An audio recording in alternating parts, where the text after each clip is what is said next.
approaching midnight on July 16, 1918. A truck is making its way along a dirt track towards a mansion in Siberia, in the newly declared People's Republic of the Soviet Union.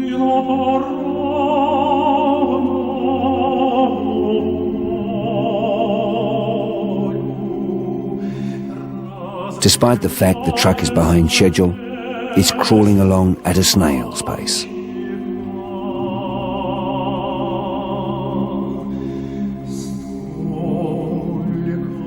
At the same time, Tsar Nicholas II, the deposed Russian monarch, his wife Alexandra,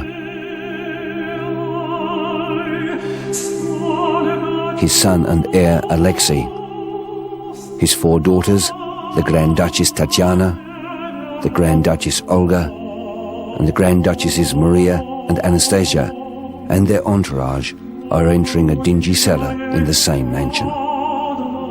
Their fate was sealed. They would leave the cellar victims of 12 cold-blooded assassins, a testimony to the brutality of the Russian Revolution.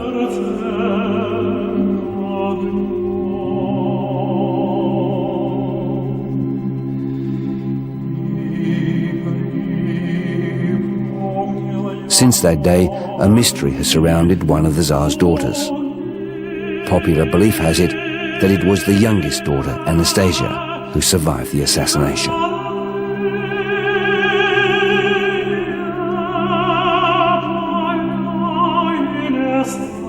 In 1992, when the bones of the Tsar and his family were discovered in a forest in Siberia, completeness was added to that belief. You see, 2 bodies were missing. That of the Tsar's son and heir, Alexei, and one of his daughters. Since the assassination, a number of women have claimed to be Anastasia. These are the bones of one of those claimants. But there's a difference. During her lifetime, she never actually claimed to be Anastasia. That claim comes from some of her grandchildren today. They say that she lived her life under an assumed name, but secretly and privately, she said she was the Grand Duchess of Russia, the only surviving daughter of the Tsar. And again, unlike other claimants who chased the throne of Russia, she lived her life in fear and in hiding until the day she died. Her family sworn to secrecy, never to reveal the truth until the time was right. They say that time is now. Over the past 3 years, we have spent thousands of dollars investigating their claims. We have employed some of the world's best forensic scientists to discover whether these bones are in fact the last remains of Anastasia Romanov, the Grand Duchess of Russia. But before we reveal our findings, it's important to know what really happened on that night in 1918 when the Bolsheviks tried to snuff out the Russian royal family. What you're about to see is a reenactment of what was reported to the Central Executive Committee by Yakov Yurovsky, the man in charge of the assassination squad.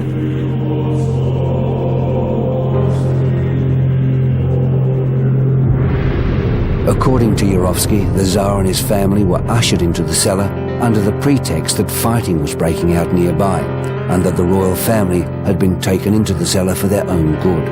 That was a lie. He then spun them another yarn, telling them that the people of Moscow feared that they were already dead. He told them he was going to take their photograph and send it back to Moscow to prove they were still alive. Yurovsky reported that the Tsarina Alexandra, who had weak legs, asked for a chair for herself and her hemophilic son. The plan to assassinate the Tsar and his family didn't go smoothly. As well as the truck being late, many of the guards were drunk.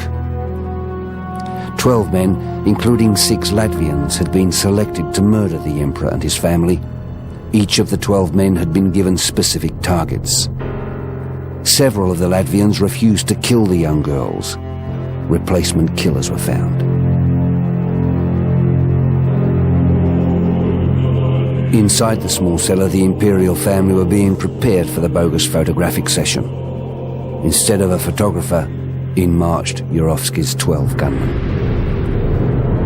Yurovsky drew a piece of paper from his pocket. It was their death sentence.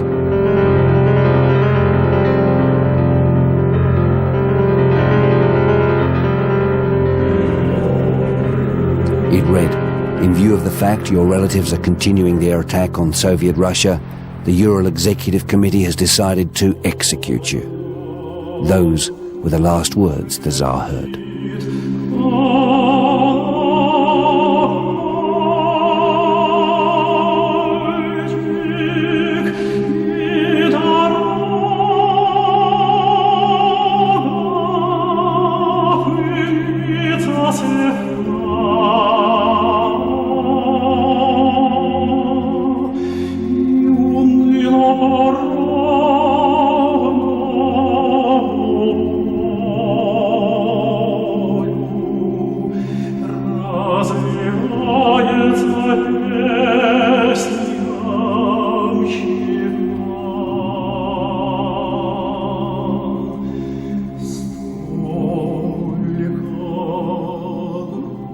According to Yurovsky's account, the shooting went on for so long, the small room became so thick with acrid gun smoke, the small single light in the center of the room was almost totally dimmed.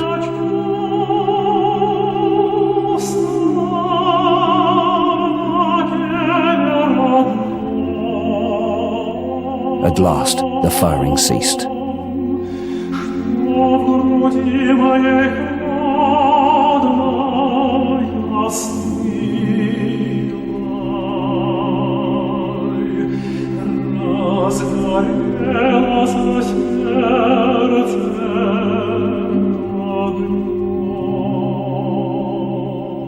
The assassins checked the bodies to ensure they had done their work thoroughly. Unbelievably, some of the girls were still alive. The assassins finished the job, or so they thought. Yurovsky ordered the cellar doors open to allow the smoke to clear. The gunmen again checked their handiwork. Unbelievably, Yurovsky reports that for the second time, 3 of the girls sat up screaming. With the doors open, the killers could not now shoot the survivors for fear of raising the alarm, so they stabbed them with their bayonets and bludgeoned them with their rifle butts.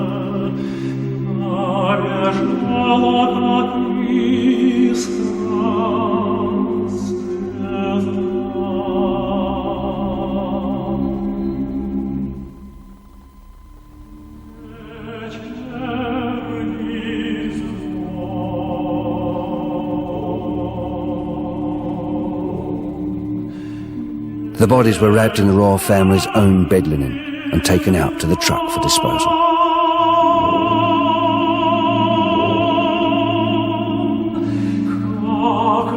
What was it that had caused the Tsar's children such vitality, as Yurovsky called it in his report? Why were they so difficult to kill? Was it divine intervention, as some of the killers feared? Not at all. As it turned out, the girls were wearing corsets lined with diamonds and other jewels. So many, they deflected the bayonets and bullets alike. So that was the official account of how the Tsar and his family died. Not just Yurovsky's account, but the account of as many as 6 or 7 other eyewitnesses.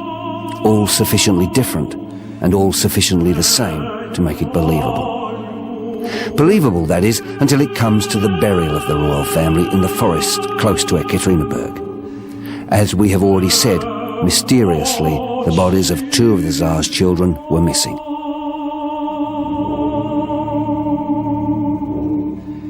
There is no doubt that Alexei was not buried with the rest of the family, but there is some doubt as to whether, in fact, it was Anastasia or Maria's body that was missing. Nevertheless, popular belief has it that it was Anastasia who somehow, miraculously, lived the onslaught of the bullets and the bayonets. But how did they escape that slaughter in the cellar of Epetiev house, the house of special purpose as it was called, and after they had been wrapped in cloth and tossed, presumed dead, in the back of the truck?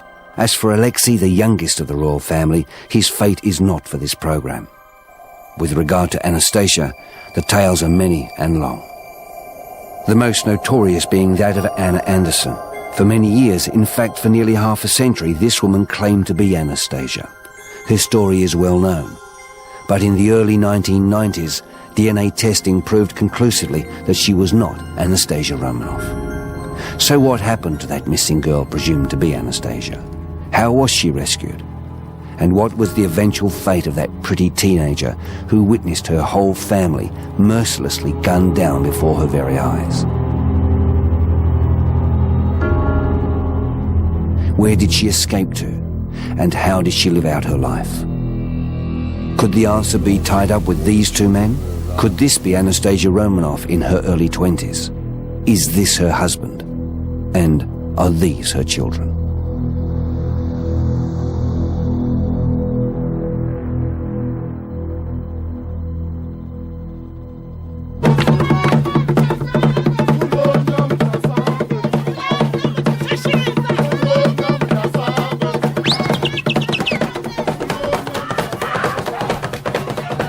South Africa, with all its wildlife and scenery, it's one of those magic places. This is KwaZulu, the heart of Zululand. This is where the Zulu nation defeated the British. It's the last place you'd expect to find the remains of Anastasia Romanoff, the Russian Duchess who escaped when her family was murdered by the Bolsheviks. The man on the left is Louis de Waal. At 57, he is a retired carpenter, a Mauritian born in South Africa during World War II. Today, he lives in Perth, Australia. The other man with him is Albert Antonovich, his stepbrother. He is a South African. It is this woman, his grandmother, and Louis' step-grandmother they want us to believe was Anastasia Romanoff. She stood 5'4" tall, and went by the name of Granny Alina.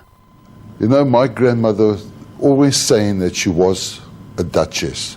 I honestly and truly believe today that she could be Anastasia, the Grand Duchess of Russia. For years, the two men lived in a small township in KwaZulu, north of Durban. They grew up in an area which is today close to the region's main nature reserve. Every year, thousands of tourists flock to marvel at the wildlife. And the world-renowned Zulu dances.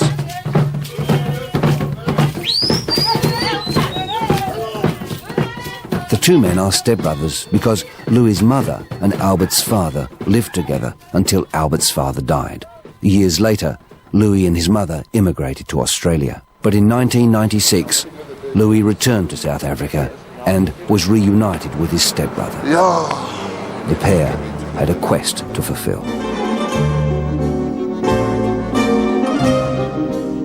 Their quest to gather evidence to prove their belief that their grandmother was Anastasia Romanoff, the only surviving Grand Duchess of Russia.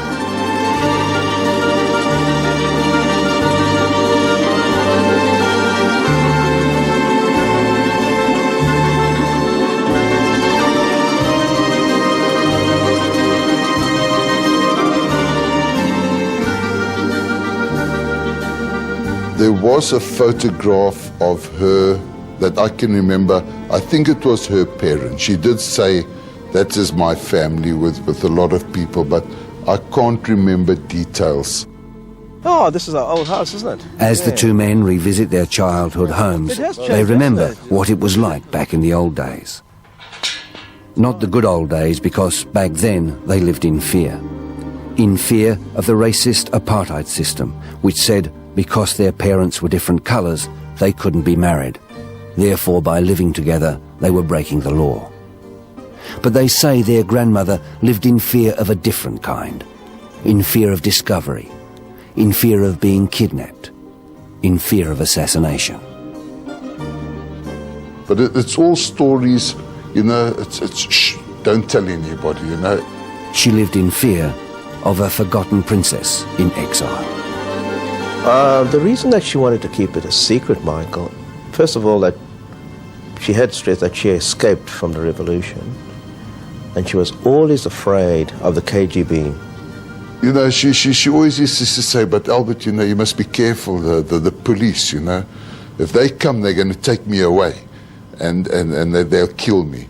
You know, you must keep quiet. You know, the KGB, these people, they're terrible people, the things they've done to my family. And she never told you what she did. You know, she never said, you know, they did this or they did that. But just that you could see that terrified look. If a police van rode past, then she used to go into her room and close her curtains and stay in the room.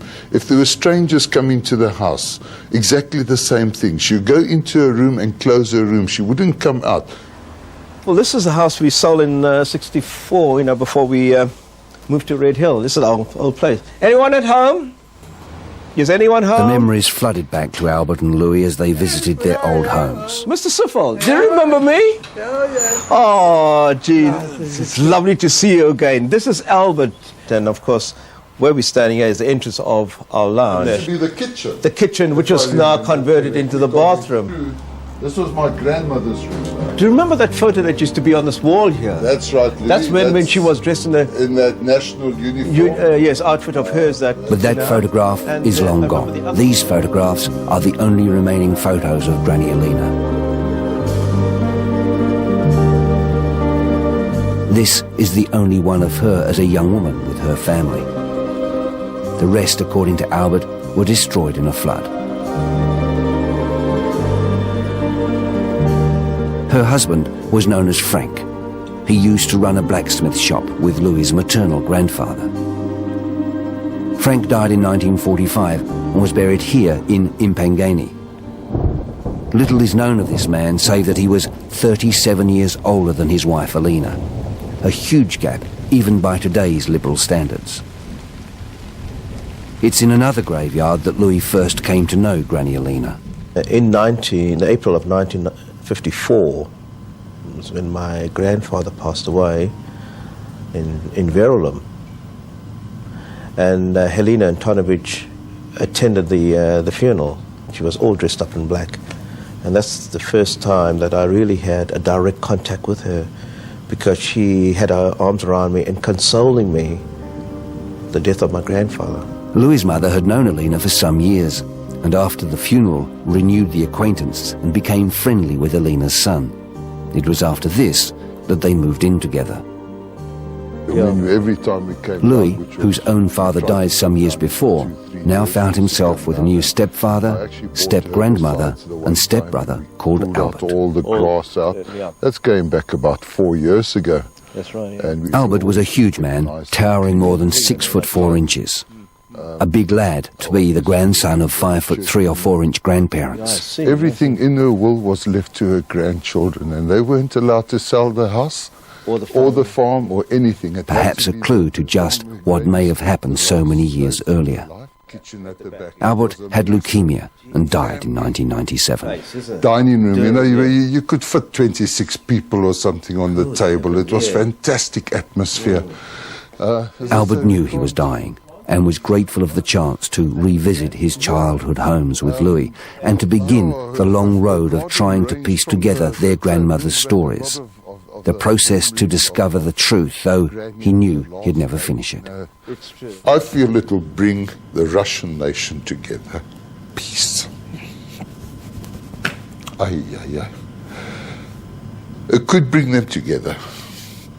And I feel be given the recognition. All these years that she was terrified of the KGB or the Russian people coming to kill her and her grandchildren. Her grandchildren were the most important things in her life. Everything she did was for her grandchildren, and she was terrified that they were the ones that were going to be hurt because of her. And all this has stopped. The Russian people are not against their Tsar and those type of people. If she went back now, I feel it would unite the Russian nation that had been at war. Since then, there've never been peace in Russia, and it would unite them. We would never ever take any notice of Oh, this no, thing, no. you know, when But she no, wanted I to recall talk. that because it was the father had the beard and the mother was next, but it was an oval frame, it was a tortoise frame. Louis and his mother, Frame. Albert and his father, and Grandmaeena lived together on and off for almost 10 years. It was during these years that Louis and Albert heard the stories of how Grandmaeena escaped. Also with that round tortoise shell, if a police or anything stopped, she used to run inside, That's close right. the door, close the curtains quickly and peek. And the people who's out there, yeah, I So remember that, scared Albert. was she Yeah. of the secret police. They say she never spoke about that dreadful night when the rest of her family were gunned down, but she freely told of her escape. She told the boys that although her memory was dim, she recalls that she was in the back of a truck. There was a lot of noise and faces. She remembered that she and Alexei were rescued by a group of men, that she remembered seeing a fat old lady in the headlights of the truck near a railway crossing as they were carried off into the misty night. This is the most compelling piece of anecdotal evidence. You see, it ties in perfectly with what Yurovsky said in his report about the assassination. But the interesting thing is that that report wasn't published in Russia until the 1980s, and in the West until 1993. That's almost 40 years after Grandmaeena told the story to Louis and Albert. Here then is the official account, according to Yurovsky, of what happened after the assassination. After the murder, the man in charge of the truck, Comrade Ermakov, was so drunk, Yurovsky couldn't trust him to dispose of the bodies, so he went along with the burial detail. They had driven some 7 miles towards the mine shaft that Ermakov had earmarked as the burial site, but they became bogged and the truck's engine overheated. It was by a railway crossing, and the driver of the truck was sent to get help from the crossing attendant, a fat old lady.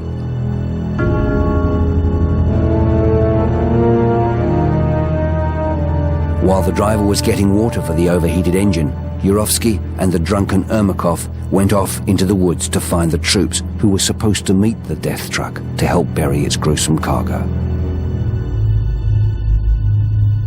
It's at this time, according to the two men, that their princess was rescued. It was while the truck driver was walking back from the railway crossing with the old woman, and while Yurovsky and Ermakov were in the woods searching for the rest of the burial detail, that someone or a group of people took the opportunity to check the back of the truck to see if anyone was still alive, and if they were, to rescue them. Who those people were, we have no idea. But this is the exact story that was told to Louis and Albert in the 1950s.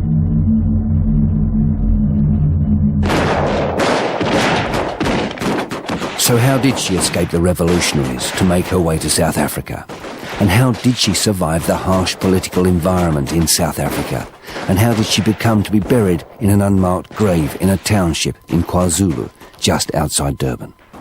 According to Louis and Albert, she was passed along an escape route to St. Petersburg, then by boat to Poland. She told them she was hidden inside a wooden crate, and she could hear fighting and gunfire nearby.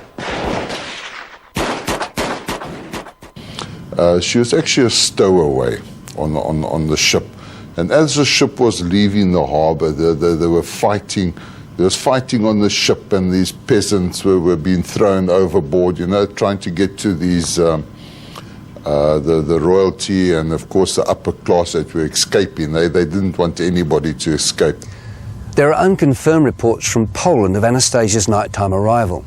They say that she had a serious head wound which had to be attended to, that upon her arrival she changed her name, and that she was immediately baptized into the Roman Catholic Church. Louis and Albert say that she stayed in Poland for a number of years in hiding and regaining her strength. But where to from there? To Berlin. But how did she get from Berlin to South Africa? According to Albert, she had the help of a relative in Germany, a baron.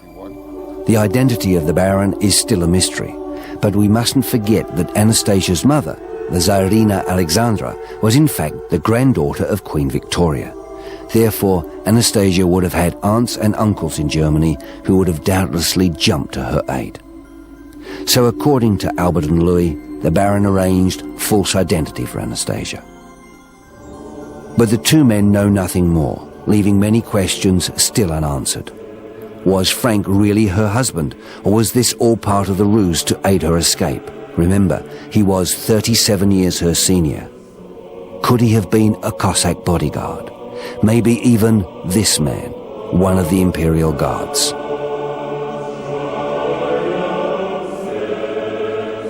And what of the two boys? Were they really the offspring of Grandmaeena and Frank, as the family believes? Or were they too part of an elaborate cover-up, part of a made-up family, again to aid her escape?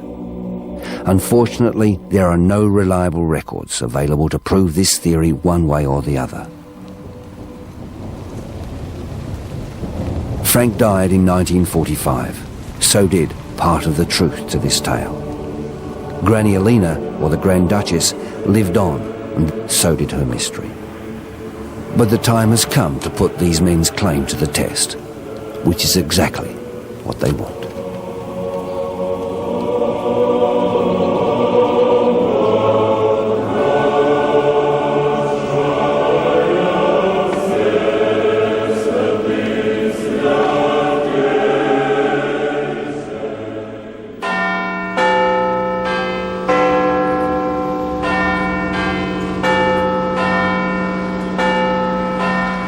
London, England, the home of the world's oldest police force, the Metropolitan Police. Their headquarters, New Scotland Yard.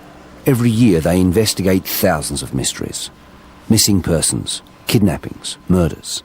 Their forensic detectives use a number of scientists around Britain to help them solve their mysteries. They recommended Manchester University's Art in Medicine department to help solve our case. The department covers a wide range of areas. We are most renowned for facial reconstruction, and we also do a lot of work in photo comparison. The department traditionally produced a lot of artwork for textbooks, medical textbooks, and we also do quite a lot of work for the university. So more recently in that, we do a lot more photo comparison work. It roughly constitutes about 80% of our work. And the reconstructions, we may have 1 or 2 archaeological reconstructions a year, and maybe 1 forensic. Or we could match those two. Yeah. And those two. Yeah, the angles are quite similar, actually. The photographs of Grandmaeena, our Anastasia, and the real Anastasia were left with these scientists. It must be worth looking under the grants then. I'll go and see if they actually match. Well, the difficulties that we find with this sort of work is the differences in position of the person in the photograph and the different camera angles. For example, if the head is tilted upwards and downwards, it changes all the vertical dimensions of the face, and if it's tilted from side to side, it alters all the horizontal ones. But you can, if you get photographs from a similar sort of angle, then you can still do the comparison as long as everything isn't too far out. Further down and then we turn left again. We should be there. Now, slowly, we got to get into Flint Street. Flint. In South Africa, Albert decided he wanted to exhume the remains of his grandmother, and with Louis' help, take the remains back to Australia for DNA testing. Arrangements were made for the exhumation with a Durban undertaker. Well, Albert, it looks, the old things are coming together, isn't it? So Mr. Dove can get everything together. Jim, after all this month, and how are you? Very well, man. That's lovely, yes. The men knew where Grandmaeena was buried, but there was a problem. As we have already said, there are no records of this woman's existence in South Africa, and that includes a death certificate and burial records, which meant permission to exhume the body was going to be difficult to obtain. Yeah, we haven't really sort of ascertained exactly where the place of burial is. Yeah, according to that stone, there's been nothing added to that, and you would have thought that they would have added something to that. Yes. All the two men knew for certain was the family history, that Grandmaeena's body was collected from the hospital by her 2 sons. She was buried at night and in secret, either on top of or next to her husband Frank. Right. The undertaker If I could have agreed those to help. documents, Louis, just so that I can peruse them. Yes. Have you got them here with you? Unfortunately, the emotional strain was proving too much for Albert. The leukemia took a turn for the worse, and he had to return to Johannesburg for medical treatment. That we've made, they're definitely my family. That was the last Louis saw of his childhood friend. High flats. Albert died a few months later.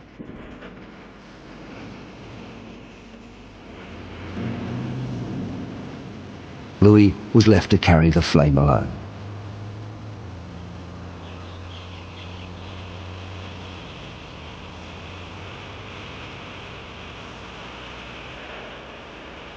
He and Albert had already identified the gravesite, and some days later, Louis and some local council workers began the gruesome task of exhuming their Anastasia's remains. As well as speaking of the secret burial of Granny Alina in this plot, the family's oral history tells that Alina had been taken ill and was admitted to this hospital. In her final years, she was suffering with diabetes. In 1968, she was brought here to Gray's Hospital in Pietermaritzburg, where she died. But ironically, the night before she passed away, she was full of life, sitting up in bed, singing Russian lullabies.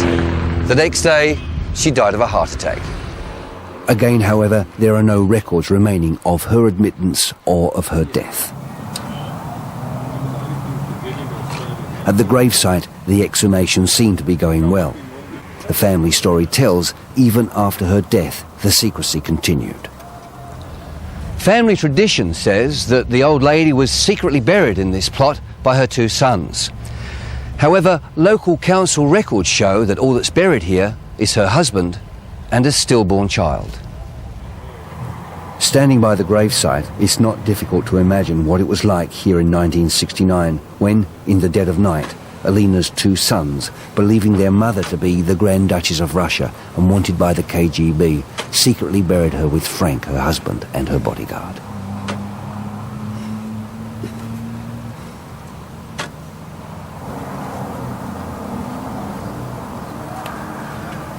The exhumation continued, but as the diggers went deeper and deeper, it soon became apparent that there was only one body in the grave, that of Frank. There was no sign of Alina, their Anastasia. How many? Just one solid ground bottom. Nothing else, eh? Nothing. Solid. I took the. So is that only one? Only one. You wouldn't know the difference which No, I wouldn't know. As we have already said, the story is complicated somewhat by the fact that the local council has no record whatsoever of the old lady's burial. As we have already said, the records show that in the grave next to Frank were the remains of a stillborn child, apparently one of his grandchildren. And that presented a serious problem. Louis and Albert didn't have permission to exhume the grave of this stillborn child. It looked impossible. It looked as if their quest was over. In Manchester, the forensic artists have been looking at the photographic evidence, comparing the photographs of the real Anastasia to those of Granny Alina. One of the problems the scientists had to overcome was the fact that the photographs of the real Anastasia and those of Granny Alina were taken at different angles and from different distances, making it very difficult to get a good match. Yeah. And what about this one? I'm still a little bit unsure about the nose. The nose does seem quite wide, but she is, a lot older there. Proportionally better. Yeah, definitely. When we first received the Anastasia photographs, actually we studied all the photographs that were actually given to us, and tried to select photographs of Anastasia that matched as close as possible to the photographs of the young mother and the old lady. So if we could do a comparison of those two angles. Yeah, okay. It's a bit off, but those two are good. Could match those two. Yeah, okay, they do seem quite close actually. I'll just go and take them to the Grandson Enlarger and just see if we get a closer match-up. The Grant's Enlarger enables the scientists to produce a simple outline of her face.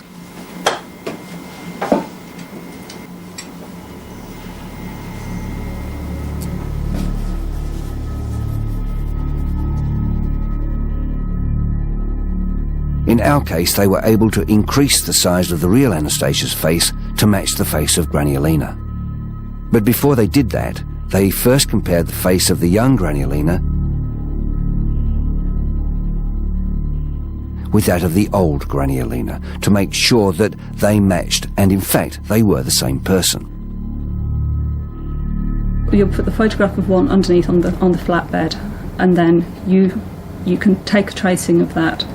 That's so you have actually a permanent image of it, and then you can replace that image with the photograph, well, as we did of the young mother, and put the tracing over the top, and you adjust to try and get them to match as close as possible. They matched, and our forensic artists are happy that both the old woman and the young woman with the children are one and the same. They were also confident that they had enough good matches between the photographs of the real Anastasia and Grandmaeena to come up with a result.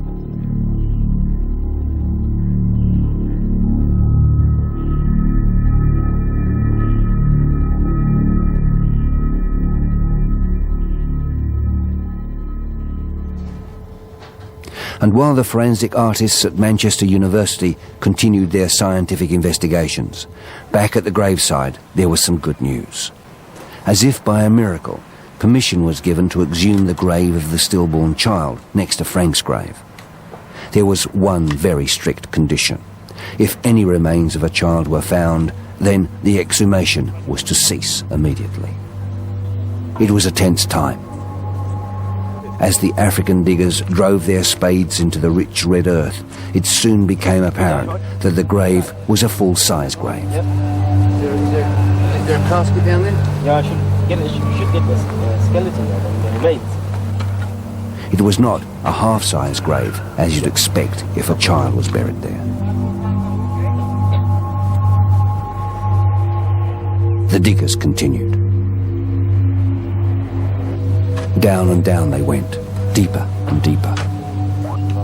No signs of a child's remains. They had reached the 6-foot deep mark, and suddenly they found something.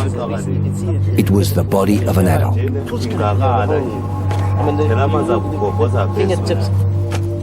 They carefully scraped back the soil. The lace is there. Any more lace? No. There before their very eyes, totally against council records, the remains of a 5'3" woman. What is that? It's a vertebrae. A vertebrae, yes, that's important. You need a vertebrae. Complete with false teeth and part of her burial gown. Has she got false teeth? Yep. Great, grab it. Are these the remains of Anastasia Romanoff? Any hair? No, no hair. Nothing.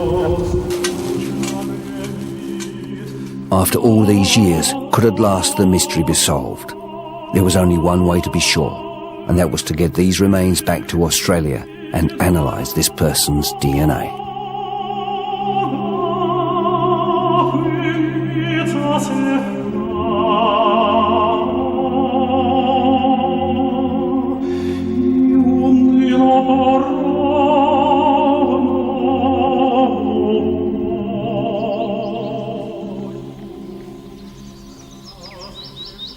Oxford, England. One of the world's highest seats of learning. The home of the dark blues, Oxford University. And the bigger the circle, the more people are. Professor Brian Sykes is a world leader in DNA research. Bigger circles, right. One of the world's top DNA detectives. Of course, DNA in any individual is very personal. There's no one else in the world, unless you have an identical twin, that has exactly the same genes. But there are a lot of genes in DNA. But it's not this person's individual DNA that we're going to be looking for, rather something called mitochondrial DNA. But this gene, mitochondrial DNA, as we call it, which is concerned with energy production in the cell, is a very important gene, but it only comes from your mother. So she gets it from her mother, and she gets it from her mother. So there's a single line right back into the deep past So at any point in the past, be it 100 years ago, 1,000 years ago, 10,000, even 100,000 years ago, there's only ever been one woman alive at the time who's passed this mitochondrial DNA down to you. So it's a really very useful way of looking into the deep past. And that is what we'll be trying to extract from these bones. And here is the right femur, in very good condition. Second cervical vertebra, really quite tiny. Back in Australia, Grandmaeena's remains are delivered to the Victorian Institute of Forensic Science, attached to Monash University in Melbourne. Professor David Ransom is one of Australia's chief DNA detectives, a forensic pathologist. He and his team were more than keen to take a look at these bones. And there's one or two interesting Defects on the surface there. just erosion that one would expect. Yes. Their plan was to extract mitochondrial material and compare it with Britain's Prince Philip, the husband of the Queen of England. He is the only living relative who has the same maternal bloodline as Anastasia. Like Anastasia, a direct descendant of Queen Victoria. Therefore, the two of them will share the same maternal or mitochondrial DNA. Remarkable for 25 years. It is really, isn't it? I'm just going to see what the other ones are. Yes. However, despite the fact the bones were in good condition, Professor Ransom's team were unable to extract any DNA material. In their report, they say they were concerned about proceeding any further, concerned about contamination. We just couldn't extract sufficient DNA to make a reliable test. But certainly there's always a danger when you have a specimen that hasn't been well preserved of getting cross-contamination. So just go across there. This was a major blow to the family's efforts to prove that their granny was in fact Anastasia Romanov, the Grand Duchess of Russia. Okay, this is the remnants of the skull. And, What's more, at some time between being sent to Monash University in Melbourne and the remains being returned to Louis in Perth, the skull of Grandmaeena had become severely damaged. Undeterred, and in keeping with his promise to his stepbrother Albert, Louis and his friends spent 2 years trying to raise enough money to send the bones to Oxford University, where Professor Brian Sykes had already agreed to try to succeed where Monash had failed. During those 2 years, Grandmaeena's remains were in the keeping of an undertaker's in Duval's hometown. Be blessed and go forward, good Christian, on your journey from this world. As a mark of respect for Grandmaeena, who had been buried secretly in South Africa so many years earlier, Louis arranged for the blessing of a priest to send her on her way. Have mercy on your servant Anastasia. God the Son, Redeemer of the world. The local media looked on. From the dental point of view, that she probably had these teeth out a lot earlier here.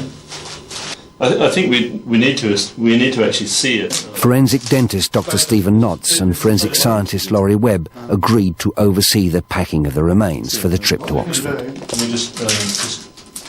Like his contemporaries in Australia, Professor Brian Sykes at Oxford is acutely aware of the same pitfalls that plagued Monash University in Australia, the threat of contamination. Well, so DNA is a very stable chemical, so we don't have to worry too much about being too careful about keeping things in the freezer and fridge and so on.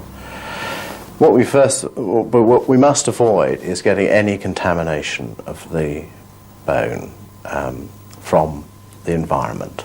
It's not too easy to get to be absolutely sure that what you get out is what was in there in the first place. It's very easy to contaminate the bones, basically. And so there's been a lot of false optimism. So, for example, people saying they can get DNA from dinosaur bones, 65, 120 million years old, and it turned out in the end not to be ancient DNA at all, but to be something that's contaminating coming in from the present day. It's because of the threat of contamination that Professor Sykes and his team take so much care. Covered in all this stuff. So It's not too hot in here today, is it? No, it is. They take the bones into a special clean room. I think we'll take a drilling from here, shall we? It was with the fear of contamination in mind that Professor Sykes and his team began the delicate job of extracting the DNA material. It's quite coloured, isn't it, really? I mean, it's amazing that it's, compared to some of the things we've seen, that are thousands of years old. And it's only been in the ground for 30 years, and yet... can you give me a couple more wayboats, Catherine? The process is quite straightforward. Yeah. First he places tape around the area he intends to drill. Right. I'll now start to clean the area. You don't want to get too big a hole there because otherwise the dust will fall into the marrow cavity.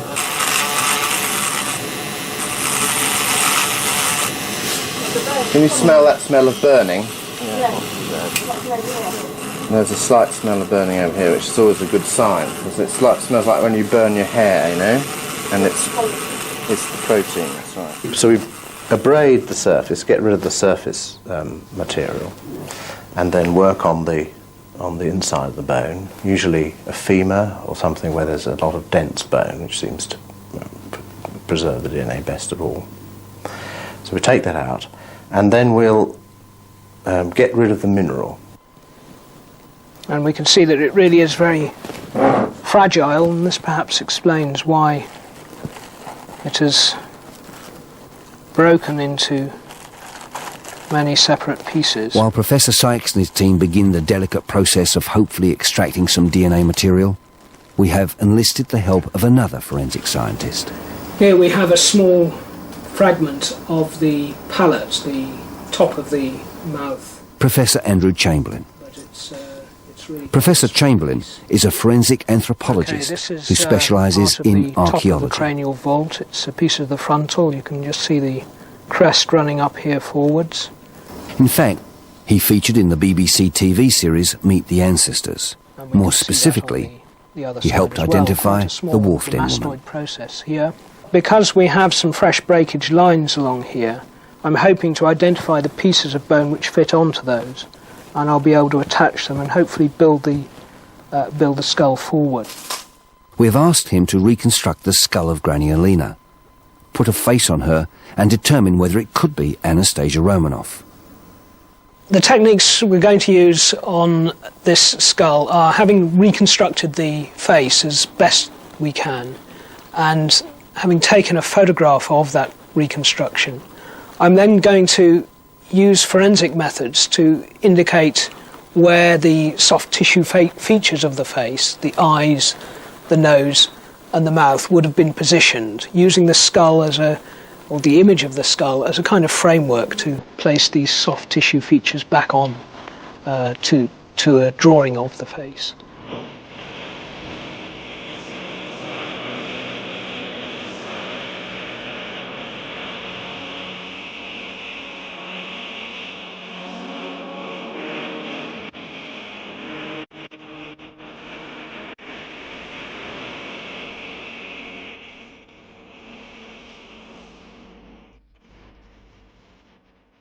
A lot of research has been done to establish the standard measurements that one can use to position the pupils of the eyes. They are positioned not only in relation to the eye socket, but there are features of the bony part of the face vertically under the pupils. So we can align these structures with the other parts of the bony skeleton of the face, so we can get them into position.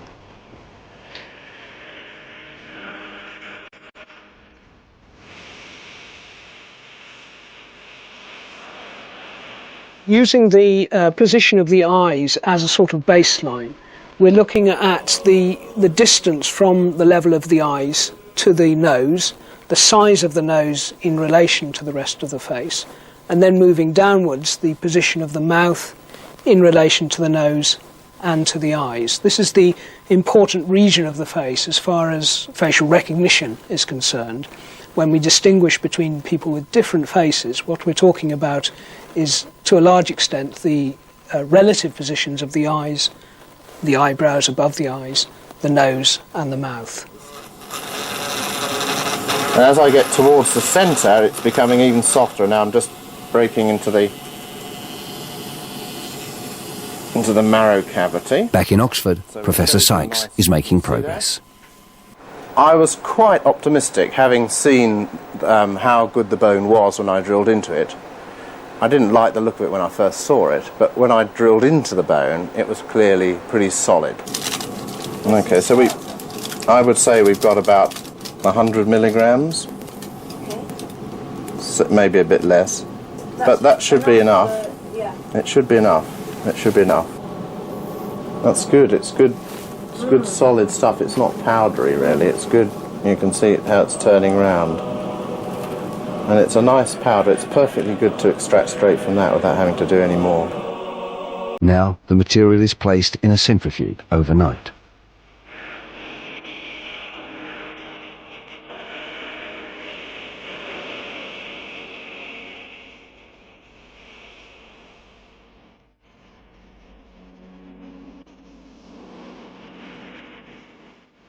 Meanwhile in Sheffield, Andrew Chamberlain has finished rebuilding the skull.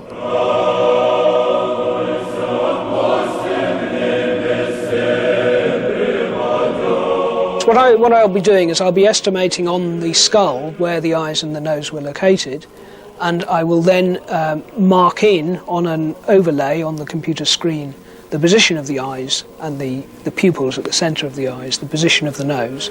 And I will then move that overlay on top of a similar overlay which I've constructed on the various photographs that we have.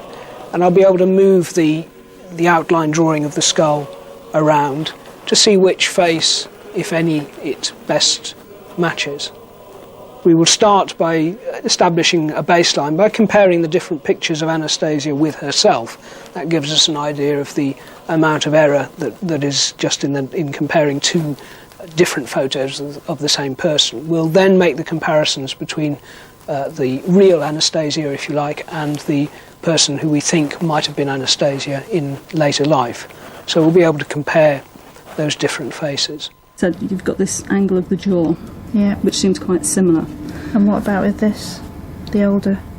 Yeah. So now we have 4 of the world's top forensic detectives, all trying to determine whether the remains that were removed from an unmarked grave in South Africa are those of Anastasia Romanoff, the Grand Duchess of Russia.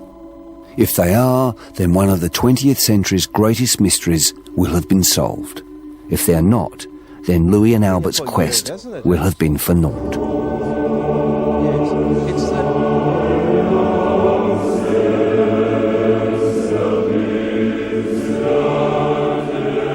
But there is a surprise waiting, a result that could change the Romanov myth completely.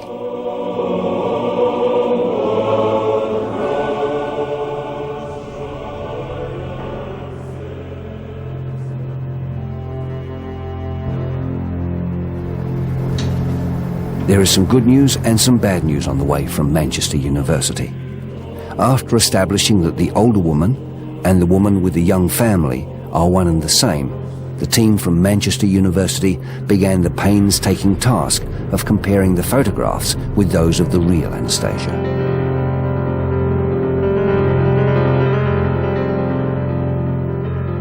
In the year before the assassination of the Tsar and his family, all the girls had measles and they had their heads shaven. Fortunately, they were game enough to have their photographs taken with their bald heads. Our forensic scientists used these photographs as their yardstick. This is the outline of Anastasia from the photograph of all the 4 daughters together. And then this is the outline of the lady from South Africa. We superimpose the 2 outlines so that the inner canthal, the inner corner of the eyes, are superimposed and matched at the same distance. And when you do that, as you can see, the rest of the face doesn't correspond at all. The length of the nose is different, the position of the mouth is different, the chin is in a completely different place. And even accounting for age, this suggests that it's not the same person. You can see it again on another two outlines of Anastasia from a different photograph, and then the lady from South Africa in a younger photograph.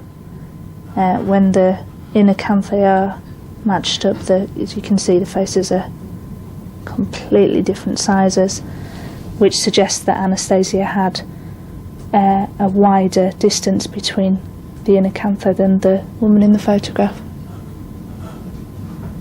So if you line up the inner canthal distance and superimpose the two outlines, you can see that the two faces are completely different sizes, which suggests that it's a different person. Bad news. The Manchester scientists have proven conclusively that the skull is not that of Anastasia Romanov, a result that was never looked for and the last thing that was expected. If we were taking this, if this was like a case that we'd taken on for the police or something or whatever, because we found numerous differences, like with the length of the nose and that, we would usually exclude and say that it's unlikely to be the same person. We don't tend to give percentages, so we would just, as I say, state that it was unlikely to be the same person. Yeah, all the evidence would suggest that it's not, that she's not Anastasia. But then another revelation, and equally unexpected. A whole new twist to the story began to emerge. I've been looking at these photographs again, and there seems to be a much stronger resemblance. A suggestion from the forensic artists at Manchester that the remains could in fact be those of one of Anastasia's sisters. If this is true, it will completely change the whole Anastasia mystery. A lot older, proportionally so better. Yeah, definitely. The face is kind of rounder, it's not quite as long. They continued their investigations. Yeah. And I think what we should do is have a look on the grants and then see if there's a better match-up. Yes, yeah. Meanwhile, totally unaware of the new developments, back in Sheffield, Professor Andrew Chamberlain completed his comparisons of the photos and the reconstructed skull. What I've been doing over the last few days is to use a computer scanner to scan in images. Now, what I found when I compared the face from the skull with that of Princess Anastasia was that with the eyes in the correct place, Anastasia's nose was much too long for the face from the skull. So the nose and indeed the mouth, the region of the mouth below the nose, could not be fitted onto this overlay if the eyes were in the correct place. Equally, if I put the nose and the mouth in the right place, the eyes were too low. So Professor Chamberlain came up with the same result as the Manchester scientists. The conclusion I come to from my work is that this face is not the face of Anastasia. Using two different methods and working totally independent of one another, Manchester University and Sheffield University came to the same conclusion. The remains are not those of Anastasia Romanoff.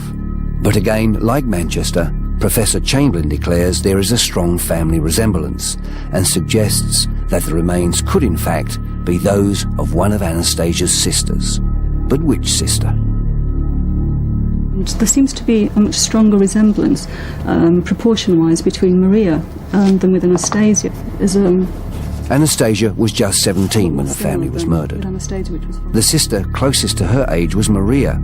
She was just 19. And there were only 3 inches difference in the girl's height. I think the features are a lot closer. The nose length seems a lot shorter on Maria than it does on Anastasia.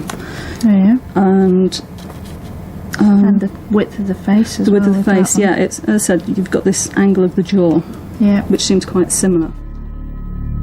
Since the discovery of the Tsar's bones in the forest near Ekaterinburg in the early 1990s, the Russians have insisted that it was Maria's bones that were missing, not Anastasia.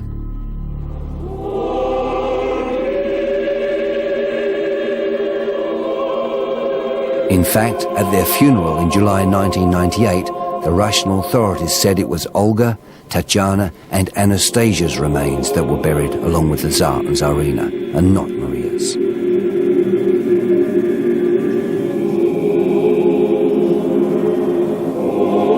As we said right at the beginning of this program, Granny Elena never claimed to be Anastasia. She just claimed to be the Grand Duchess. It was because of popular belief that it was Anastasia who escaped that Albert and Louis assumed their Granny Elena was Anastasia. Yeah, there's a stronger similarity with the face shape, the shape of the jaw. The shape of the eyebrows is more comfortable with Maria than with Anastasia. The nose length, again, fits in quite well. As I said, it was very long on Anastasia, and there was no way that was actually ever going to fit in. But it's a lot more comfortable. I think it's much more likely to be Maria. It is a reasonably good fit. Certainly the nose and the eyes are in the correct position. The eyebrows are in approximately the right position. Again, using a totally different technique and working totally independently, Professor Chamberlain agrees. I think I am surprised by the fit between the face and that of Maria. Every individual's face is different, so on the law of averages, we wouldn't expect two people taken at random, two different people, to have the same face. So when you do find that a face matches that of another individual, yes, it is surprising, and it is often significant. So we have two people, or possibly one person, whose faces are similar, and that is a significant finding. To be safe, Professor Chamberlain then compared Maria's face with the computer-generated misaverage, a face which he uses as a yardstick. Anastasia's nose It is the average white female, the most common European face shape. What this tells, what I'm able to infer from that, is in what way does the skull and the face that goes on the skull depart from the average face? In other words, is it longer or shorter? Is it broader or narrower? The conclusion is that the face of Maria and of Elena are both substantially different from the common face. Both are shorter. In fact, both Maria and Elena have unusual facial characteristics, and both their unusual facial characteristics are the same. I've already established that it's not an average face, it is a distinctive face, and it's distinctive in being shortened in the lower region. We know that Elena has that face, and we know that Maria has that face. Can we therefore say that Elena and Maria are one and the same person? The answer seems to be yes. There is nothing in the face which says it cannot be the same person. There doesn't appear to be anything that would exclude them from being the same person, and so she could be Maria. Perhaps it is reassuring that independently we have come up with the same result. In other words, I don't think this result is a random finding or a coincidence, or indeed an artifact of perhaps my subconsciously wanting the face to look like one person or like another person. When I started doing this facial reconstruction, I hadn't thought of the possibility that the face might belong to someone other than Anastasia. But the face that has emerged from this work has ended up looking not like Anastasia, but very like one of her sisters. That is a surprising finding, and possibly a significant one. These pictures then show there's little doubt that Granny Elena is in fact Maria Romanov, the Grand Duchess of Russia, that these two people are one and the same, that it was not Anastasia who survived, as was believed, but it was Maria who has been the lost princess. But we still have the DNA results to consider. Will they confirm this remarkable finding? Will the DNA evidence substantiate this new claim that Granny Elena is Maria Romanov? It took just 2 weeks for the results to come back from Oxford University. Over here I have the sequence as it came back from the machine at position 111. His preliminary results, unfortunately, are not what we want to hear. In the reference sequence it's a C, in the bone it's also a C. If it had been a Romanov, those would have been T's and not C's. So, the conclusion is that this bone did not come from one of the Tsarina's children. Sad news. We were all very excited. The DNA looked very good. The circumstantial evidence looked very good. His results from the femur suggest that the bone comes from a person with a most common European DNA. Therefore, not Anastasia Romanoff, or any other Romanov for that matter. We can fit in this person into this scheme, which you've seen before, which sort of links all the mitochondrial DNA that we find in Europe. It is a European, you'll be glad to know, but you probably knew that anyway. It's not a South African, you can be sure, at least not a native South African. And the sequence is right bang in the middle of this sequence here. The Romanov sequence would have been out here, and not very far away, but not close enough, I'm afraid. However, on hearing that the skull strongly appears to be that of Maria, Professor Sykes agrees to test the other femur and to try and extract DNA from the skull. Because it's the skull that was used as the basis of the circumstantial evidence for the facial reconstructions.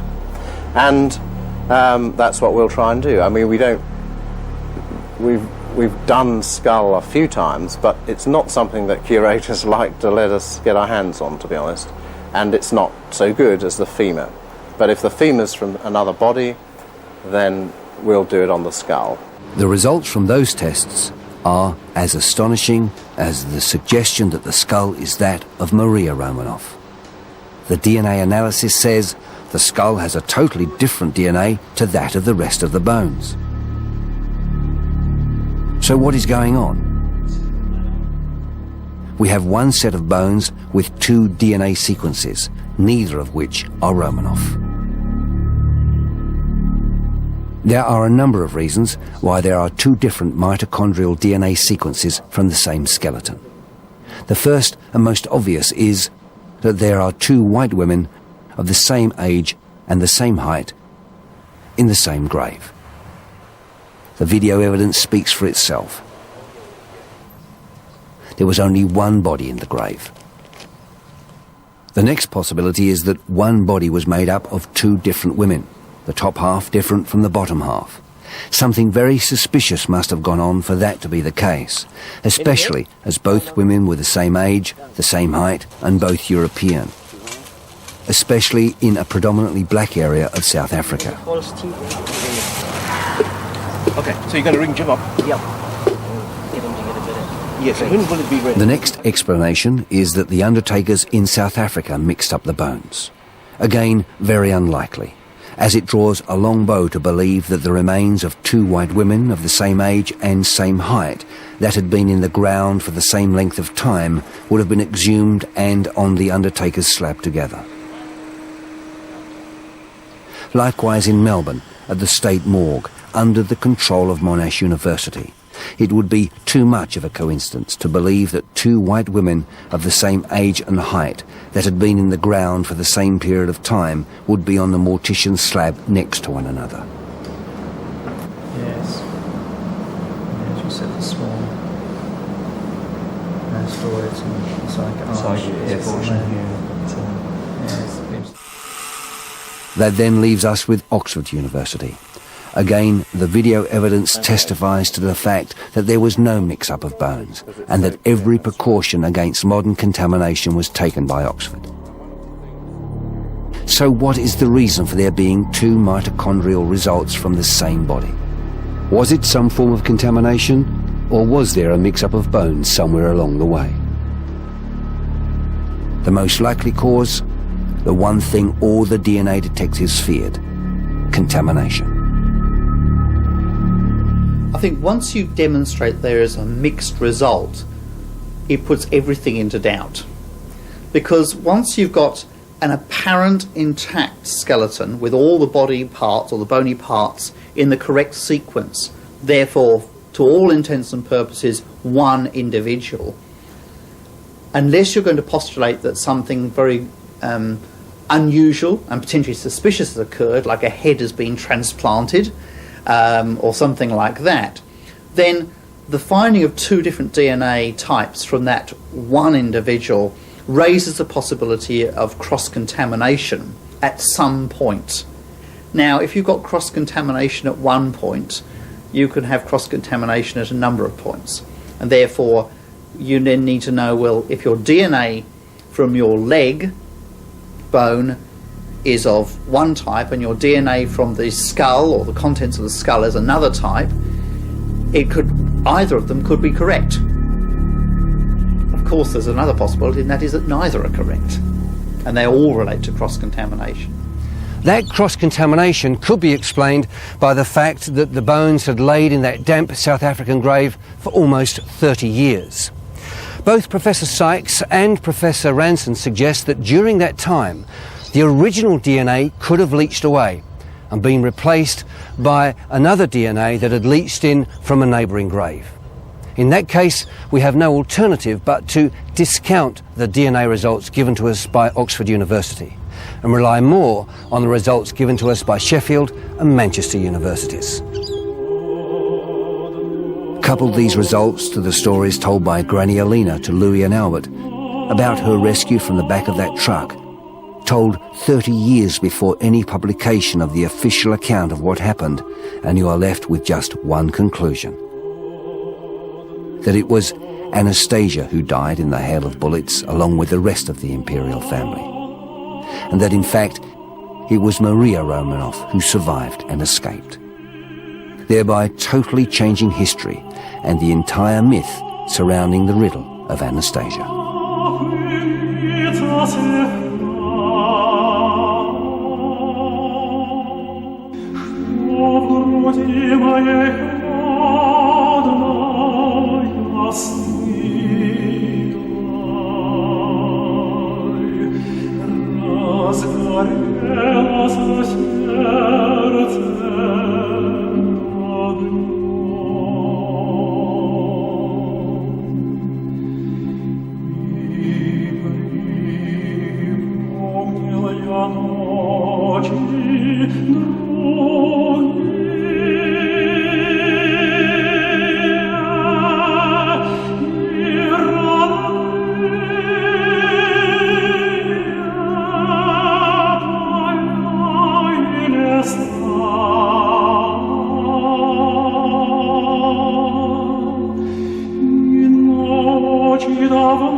Smech